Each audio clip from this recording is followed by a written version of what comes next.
이 본문을 중심으로 해서 예수님의 중보, 예수님께서 마지막 기도를 드리시는데 그 기도를 통해서 어떤 기도를 했고 또 그 기도를 우리가 어떻게 이루어 드려야 할까? 예수님께서 우리를 향하신 그런 간절한 기도의 제목은 무엇일까? 우리 함께 살펴보려고 합니다. 아마 오늘 이 본문을 중심으로 해서 앞뒤로 좀 살펴볼 텐데 아마 다음 주 3주간은 우리 21일 기도회 때문에 아마 이 시간은 이제 신명기 말씀을 보고 이제 기도하고 마치게 되겠습니다. 그래서 오늘은 좀 이렇게 좀 폭넓게 몇 가지를 함께 살펴보고 마치도록 하겠습니다.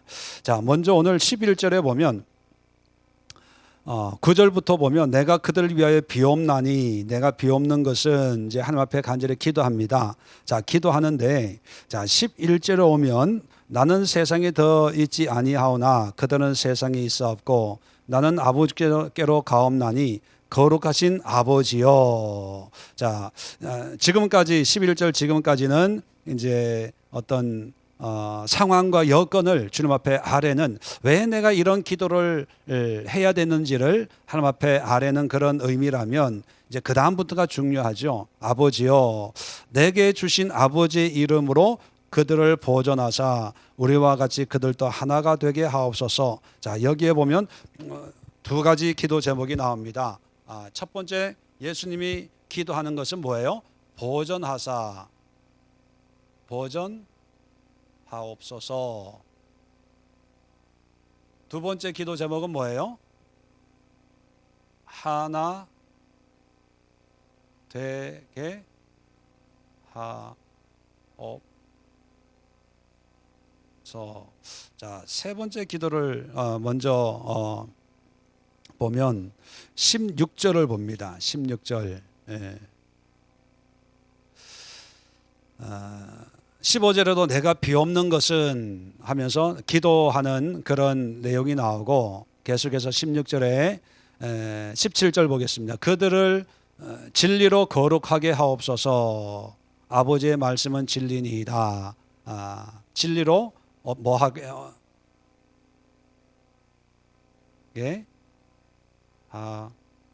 하옵소서. 자, 예수님이 십자가를 지시기 전에 마지막 기도를 하면서 제 당시 제자들과 그리고 모든 믿는 자들을 위해서 중보를 하셨는데 그 중보가 크게 세 가지입니다.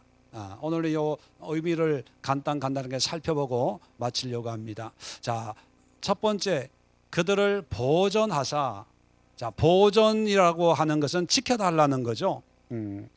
어디서부터 지켜달라고 이야기를 합니까? 15절 한번 읽어보겠습니다. 다 같이 합독합니다. 시작. 내가 비옵는 것은 그들을 세상에서 데려가시기를 위함이 아니요 다만 악에 빠지지 않게 보존하시기를 위함이니이다. 자, 보존은 뭐로부터 지켜주는 거예요? 악 또는 죄. 그죠? 자, 첫 번째 기도 제목이 뭐냐면 우리를 죄로부터 지켜달라는 거예요. 왜 죄로부터 지켜달라고 예수님이 기도할까요?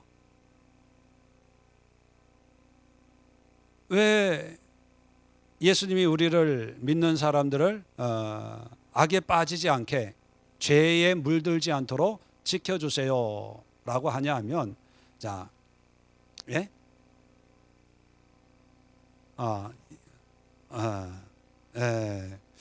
삶의 고백을 하고 있습니다 지금. 삶의 고백이고요. 성경적인 그 구절을 보면 내가 그들을 위하여 비옵나니, 내가 비옵는 것은 세상을 위함이 아니요 내게 주신 자들을 위함이니. 자, 내게 주신 자라고 하는 것은 제자들과 또 믿는 모든 사람들을 얘기하는 거죠. 그들 위함이니 그들은 아버지의 것이로소이다.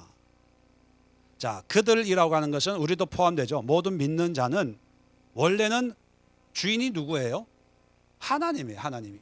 원래 우리는 하나님의 것이었어요. 그런데 이 세상에서 죄악 가운데 사는 것은 뭐냐면 마귀가 하나님의 것을 자기의 지배, 자기의 소유물로 우리를 끌고 가려고 하는 거예요. 자기 수하에 두려고 하는 거예요. 그러니까 마귀가 자기 수하에 두는 그 방법이 뭐냐? 죄를 짓게 하는 거예요. 에덴 동산의 아담과 하와가 하나님의 말씀 가운데 살았어요. 하나님의 소유로, 하나님의 피조물로 행복하게 살았는데 마귀가 이것을 너무 배가 아파가지고 이 하나님의 소유를 자기의 소유로 만들려고 어떤 계략을 꾸미냐면 죄를 짓게, 악에 빠지게 그렇게 계략을 꾸며서 선악을 알게 하는 나무 열매를 결국은 따먹도록 하는 거예요. 그러니까 우리가 비록 육신을 살고 있고 우리 집사님 얘기한 것처럼 사는 게 인간 육신을 입고 사는 게 정말 죄 안 짓고 살기가 어렵다라고 하더라도 원래 우리의 본질은 그렇게 약한 존재가 아니었어요. 하나님께서 우리를 창조하실 때 보시기에 좋았더라, 참 좋은 모습으로 창조를 했거든요. 그래서 하나님의 뜻 가운데 살면 그냥 행복하게 살 수가 있는 존재예요.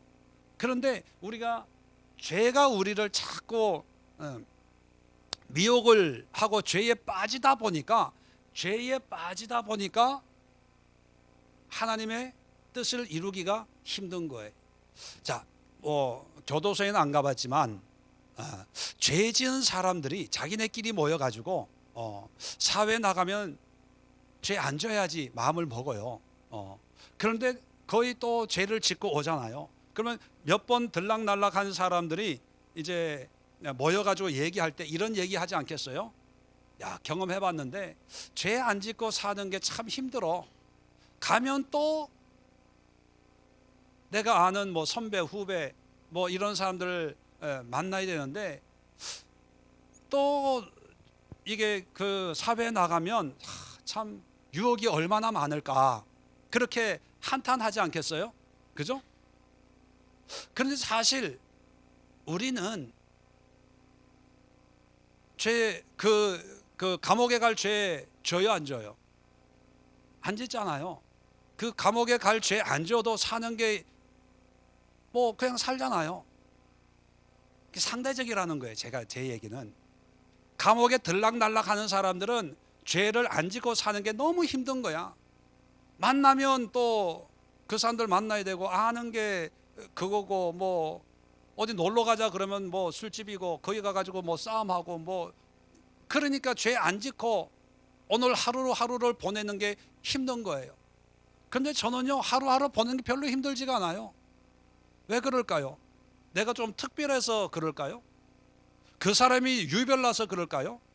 아니에요. 우리가 죄를 안 짓고 사는 게 참 어렵다라고 하는 그 자체가 바로 죄 속에 있기 때문에 그런 거예요. 우리 적어도 감옥은 안 가잖아요. 근데 늘 감옥을 안방 드나들지 않은 사람들하고 비교하면 우리가 그렇게 잘난 사람이 아니잖아요. 그들하고 더 특별하게 윤리적이고 도덕적이고 투철한 애국심이 있고 신앙이 너무 거룩해가지고 하나님의 뜻 가운데 사는 그런 사람은 아니잖아요. 그런데 왜 그들과 우리가 구별되게 살 수 있냐 하면 환경을 바꾸는 거예요. 상황을 바꾸는 거예요. 마찬가지로 하나님께서 악에 빠지지 않게 우리 주기도문에도 있잖아요. 시험에 들지 하게 마옵시고 다만 악에서 구하옵소서. 그것은 불가능한 것을 가능하게 만드는 그런 의미가 아니라 우리가 마음만 먹으면 능히 그러한 삶을 살아낼 수가 있기 때문에 우리를 보존하옵소서 그렇게 말씀하는 거예요. 물론 우리가 완벽하고 완전한 그런 의인의 삶은 살 수가 없죠. 이미 죄에 오염된 상태이기 때문에. 그러나 예수님은 그런 우리의 연약함을 아심에도 불구하고 제일 첫 번째 기도가 이 죄의 문제를 거론하고 있다면 이 죄의 문제가 우리의 삶에 우리 신앙생활의 가장 걸림돌이고 방해 요소가 아닐까 그런 생각을 합니다. 예수님이 우리를 위해서 죄의 문제로부터 우리를 지켜달라고 기도했다면 예수님의 기도는 응답이 될까요? 안 될까요? 되겠죠. 언젠가는. 그렇다면 우리는 예수님의 그 기도의 응답을 맛볼 수가 있어요. 어떻게 함으로써? 죄로부터 떠남으로써. 비록 죄의 유혹은 있습니다.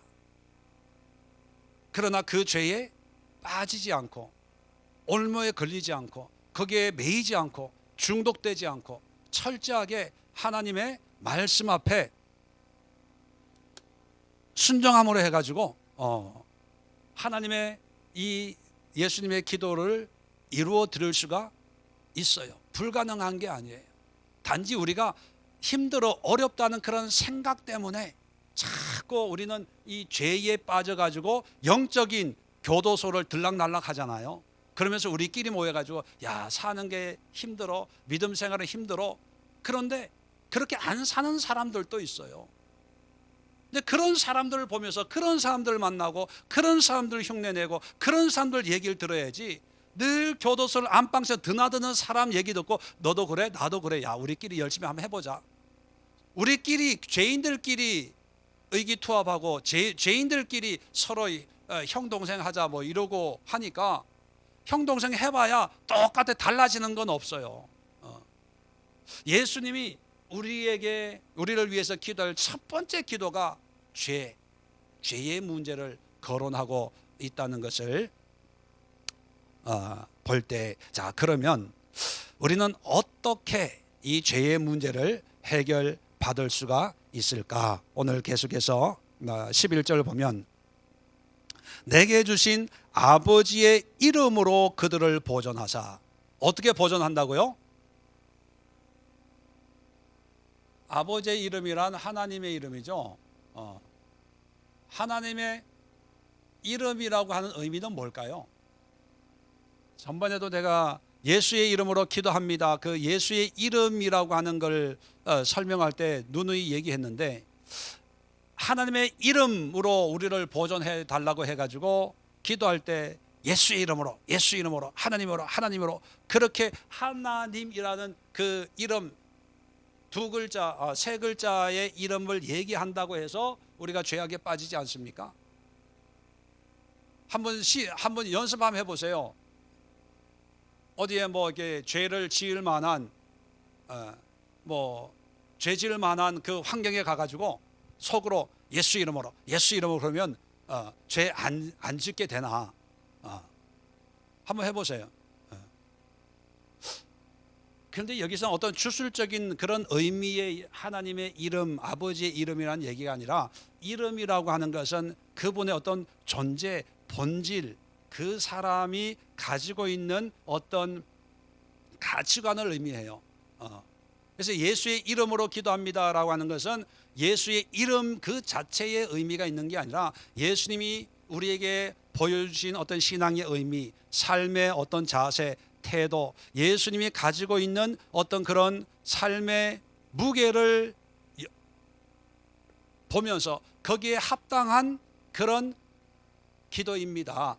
내가 내 뜻대로 구하는 것이 아니라 예수님이 우리에게 가르쳐 주신 그런 가르침에 합당하게 내가 이렇게 구합니다. 그런 의미가 예수의 이름으로 기도합니다라는 의미거든요.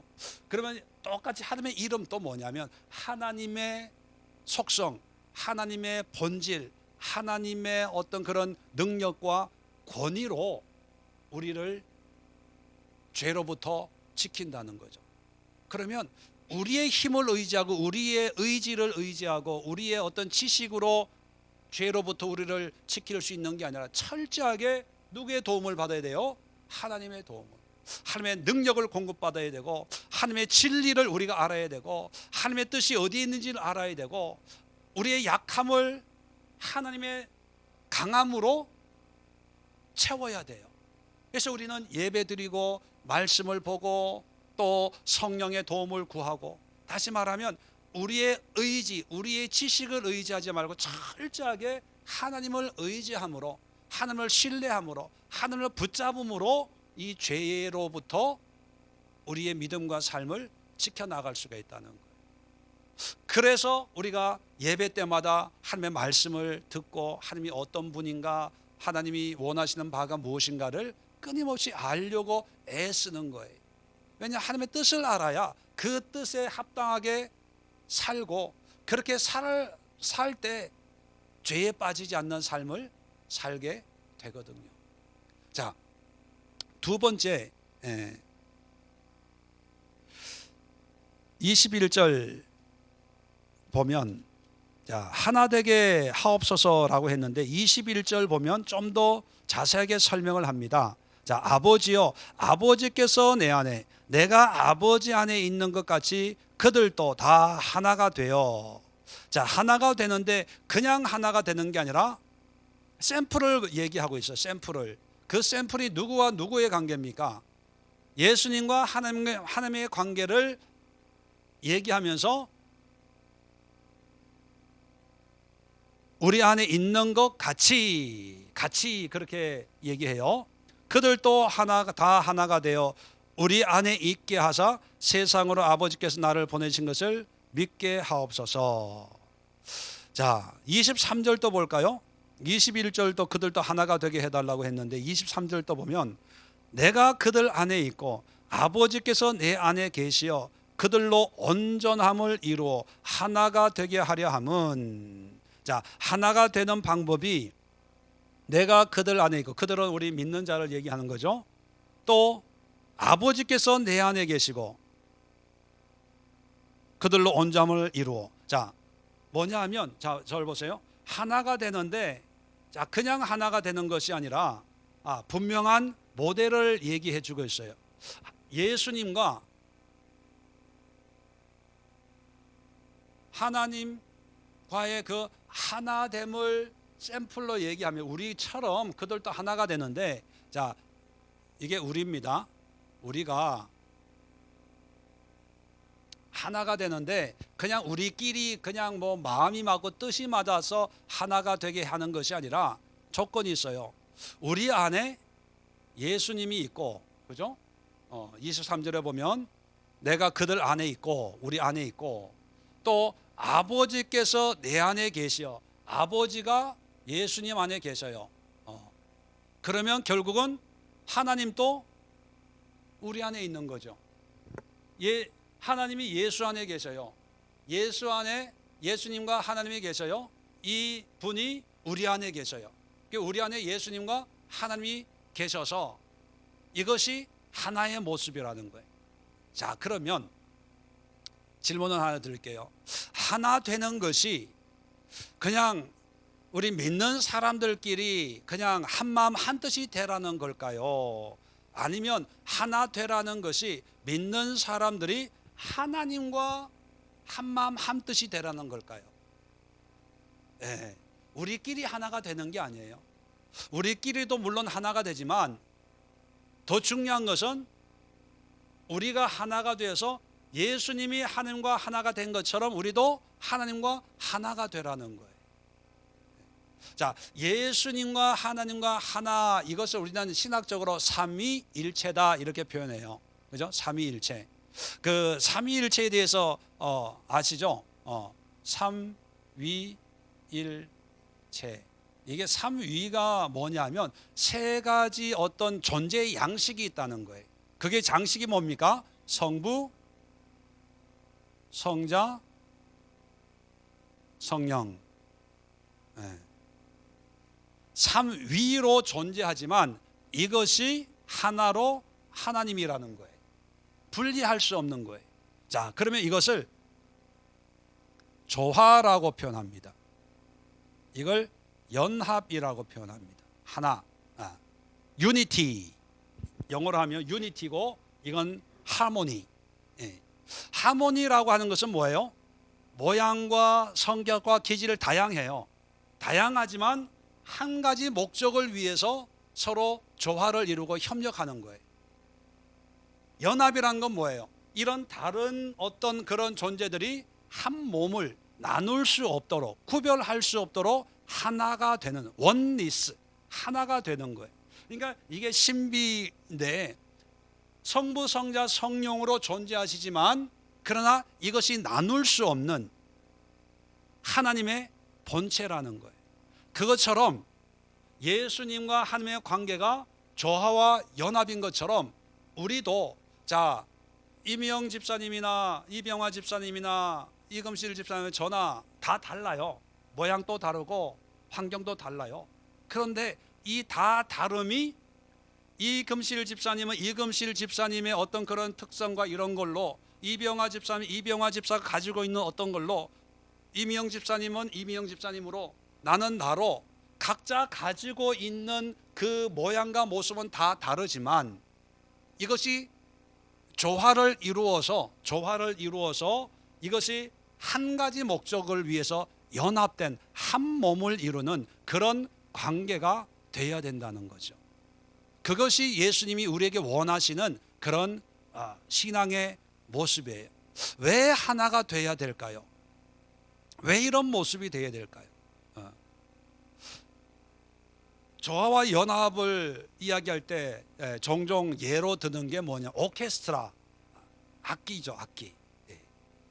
우리는 뭐 오케스트라 수준은 아니지만 뭐 기타도 있고 뭐 올간도 있고 피아노도 있고 드럼도 있고, 그런데 각자 달라요.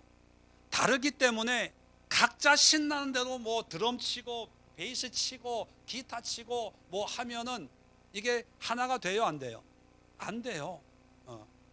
그렇다고 해가지고 드럼이 크니까 베이스도 드럼 소리에 맞추고 키보드도 드럼 소리에 맞추고 모든 걸 드럼 소리에 맞춘다고 이게 하나가 됩니까? 안 돼요. 뭐냐면 각자의 특성이 있는 거예요. 특성이 만들어진 어떤 목적과 의미가 각자 다른 거예요. 그런데 이것이 서로 조화를 이루어서 드럼은 크게 하고 베이스 기타는 그냥 베이스 둥둥둥둥 해야 되고 키보드는 키보드 해야 되고 뭐 여러 가지 그 기능을 자기 나름에 맞게, 직분에 맞게, 상황에 맞게 그것을 자기 위치에서 열심히 자기의, 어떤 분이 그 오케스트라에 입단을 했다고 너무 좋아해서 몇 년을 준비하고 이제 거기 했으니까 그래서 주변에서 물어봤대요. 야, 축하한다고. 그런데 무슨 파트를 맡냐고 물어보니까 큰 심벌, 시작할 때하고 끝날 때 한번 쿵 치는 걸로. 그래서 그 심벌이 뭔지 모르고 이제 그 발표회 연주회 한다고 갔더니만 아들이 처음에 한번 끝에 한번 너무 화가 나는 거예요. 그래서 집에 돌아와 가지고 친구들 데리고 갔는데 좀 이렇게 앞에 나와서 좀 많이 해야 체면을 쓰는데 한번 쿵 하고 그냥 멍하게 서 있으니까 짜증을 팍 내니까 아들이 그랬다잖아요.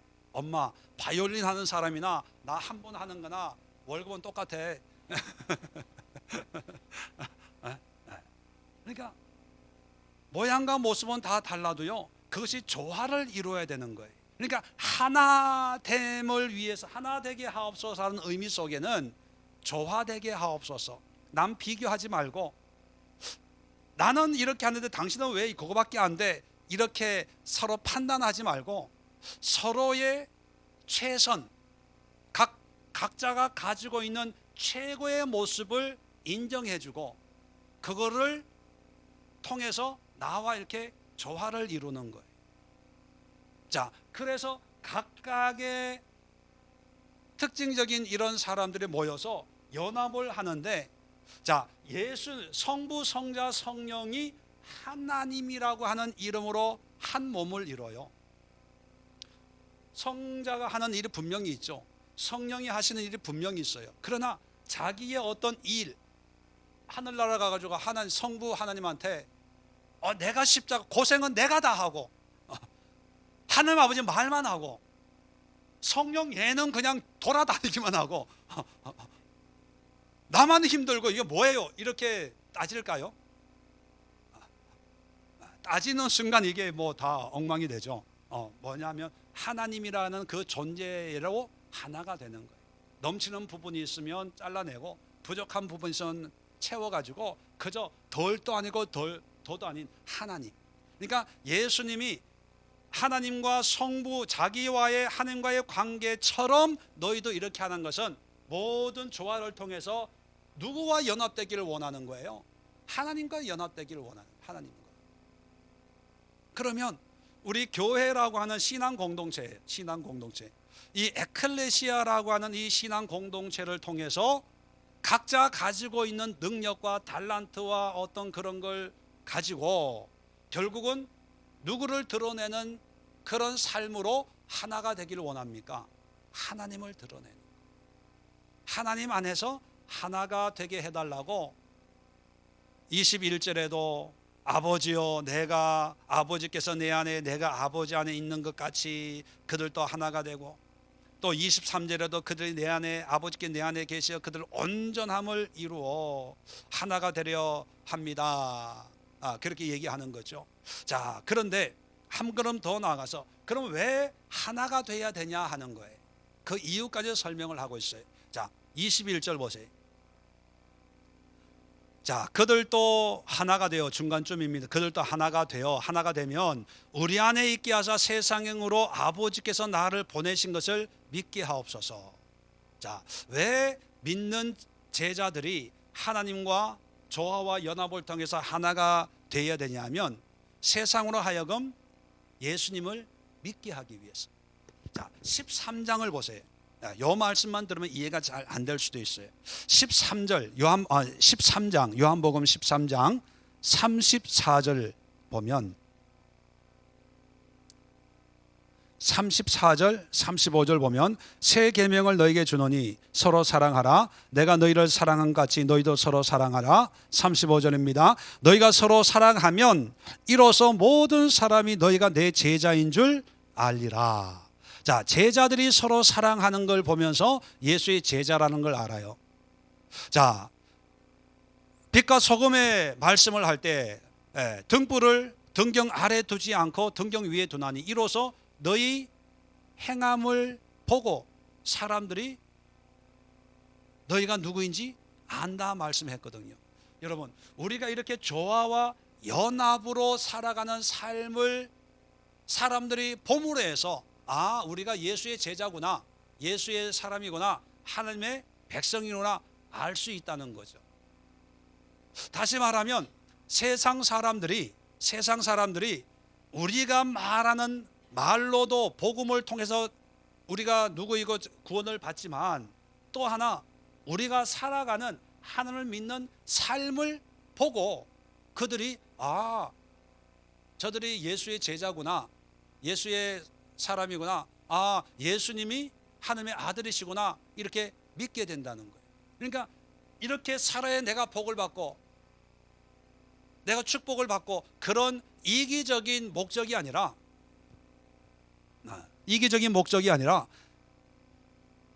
믿지 않는 사람들에게 믿음의 삶이란 무엇인가를 보여줘서 그들로 예수를 믿게 하는 또 다른 전도의 방법이라는 거예요.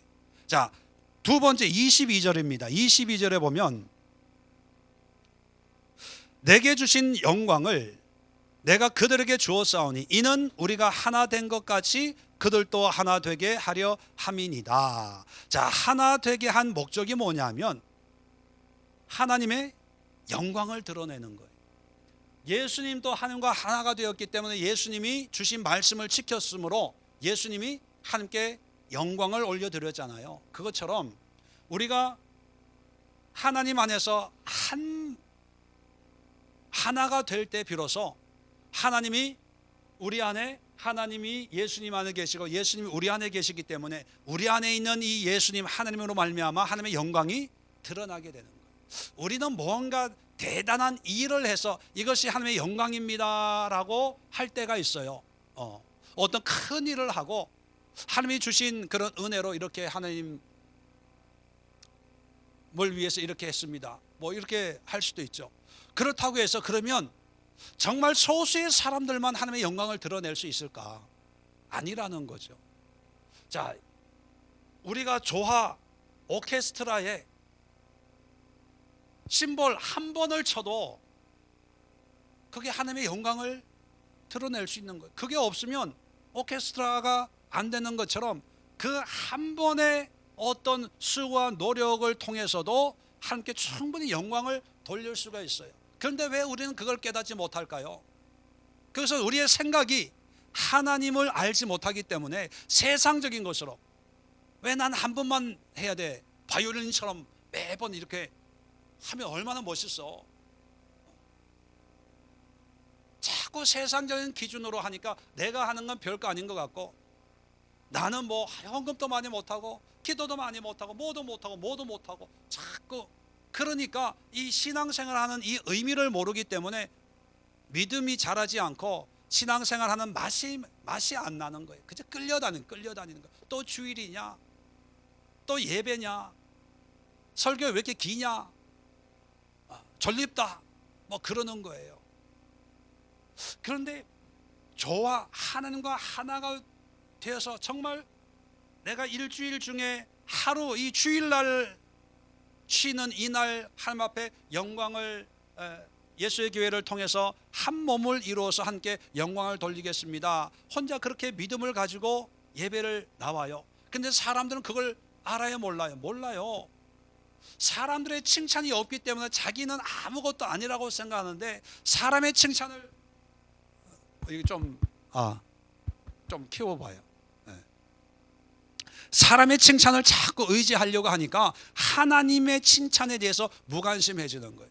하나님은 그걸 칭찬하시는 거예요.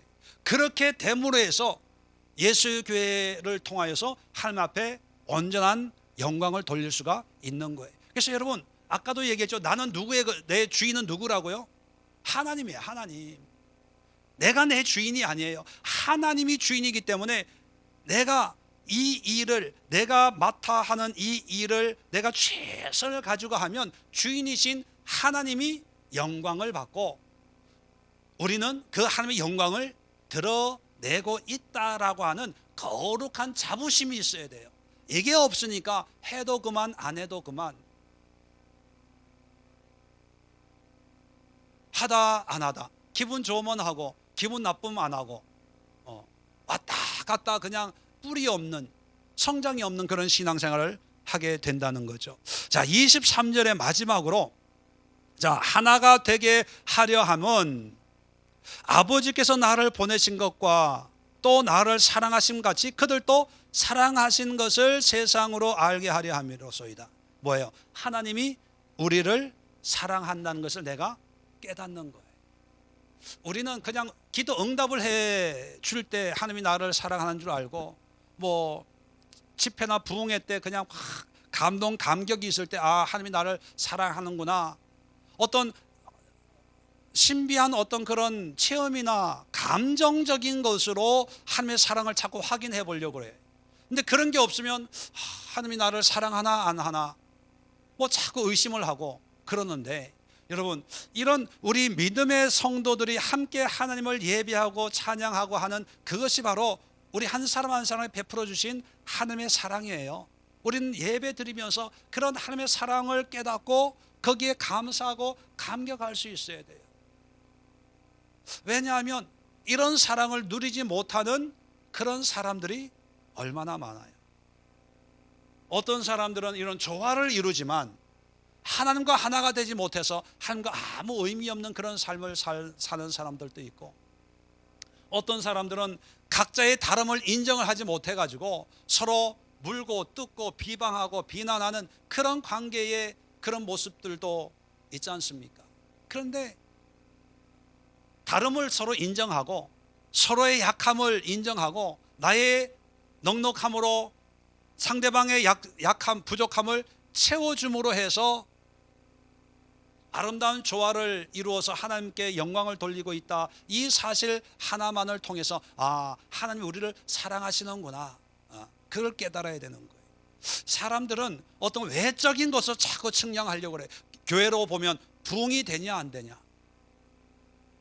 말씀드렸지만 어떤 제 친척분은요, 오랜만에 전화할 때마다 목사님 좀 부흥이 됐어요? 난 부흥이 됐다고 그래요. 그럼 기분 좋아가지고 몇 명요? 몇 명 늘었다 그러면 기분 좋아지고, 몇 분이 직장 때문에 이렇게 가고 뭐 했다 그러면 뭐라 그러는지 아세요? 안 됐다는 소리는 참아 못하고 하나님이 다 채워주시겠죠 뭐.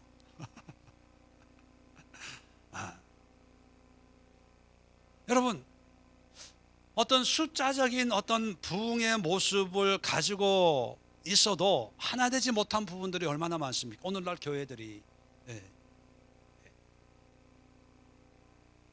왜 하나가 돼야 되냐면, 결론적으로 하나님의 영광을 드러내고 하나님의 사랑을 확인할 수 있고, 그러므로 말미암아 세상 사람들에게 예수님 믿는 것이 이런 거다라고 보여줄 수 있는 것이 우리가 하나 되는 거야.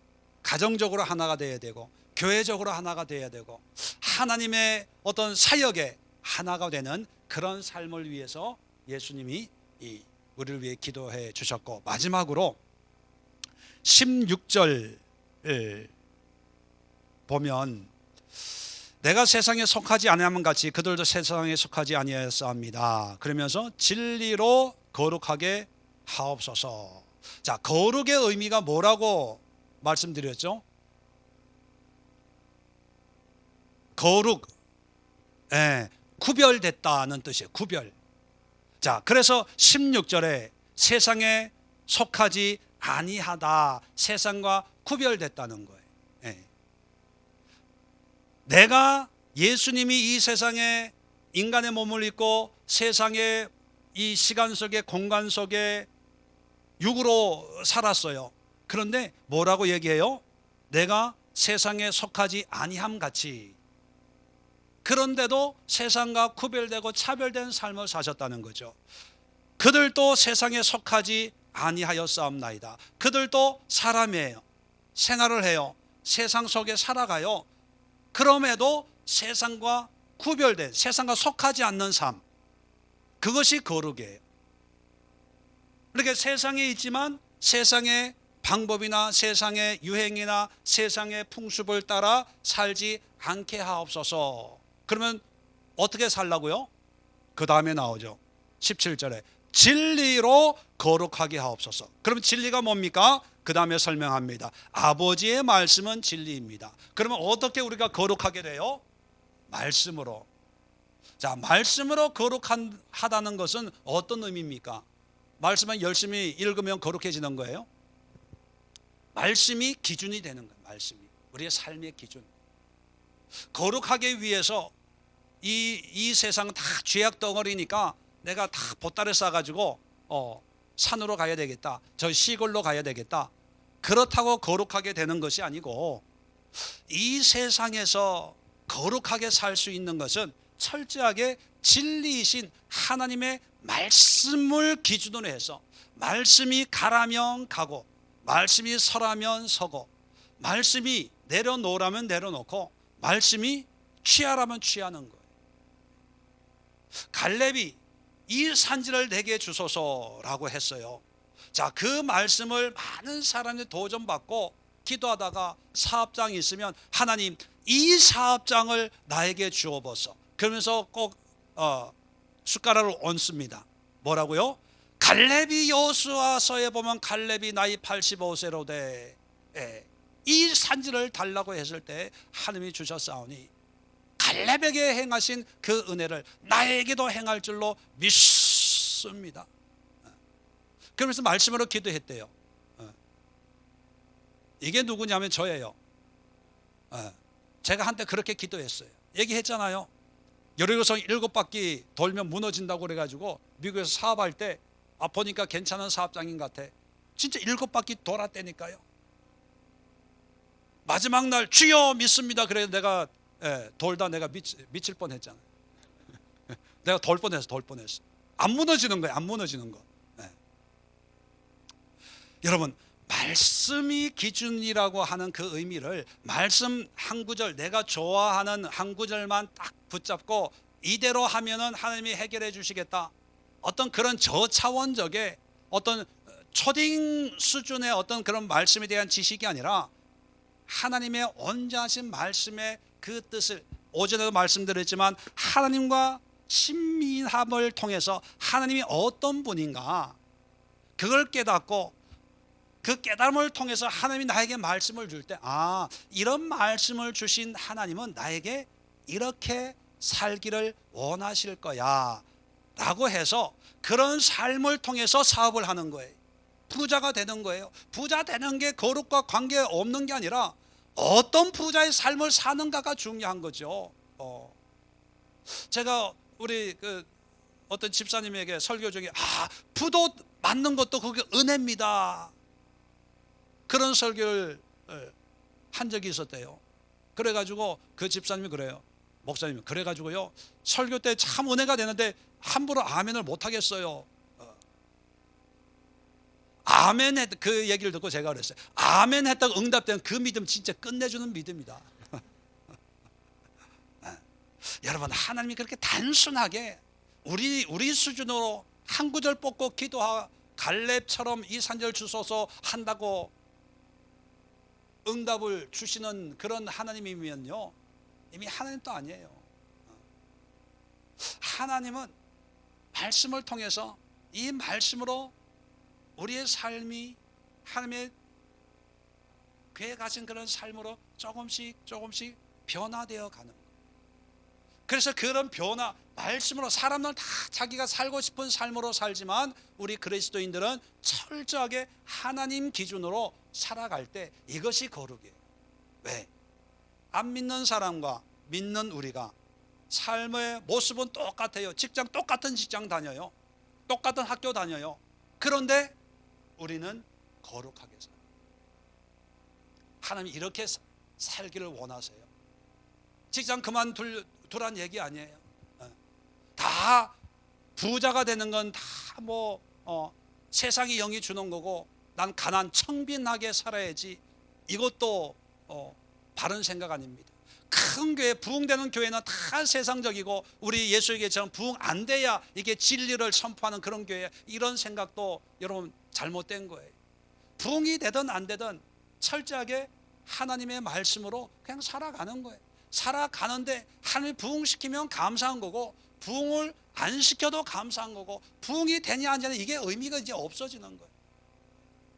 이따가도 독서 모임을 할 때도 교회에 있으면 얘기하겠지만 독서 모임 안 나오실 분들도 계신 것 같아서 그 책을 읽으면서 끝부분에 제가 이런 도전을 받고 참 위로를 받았어요.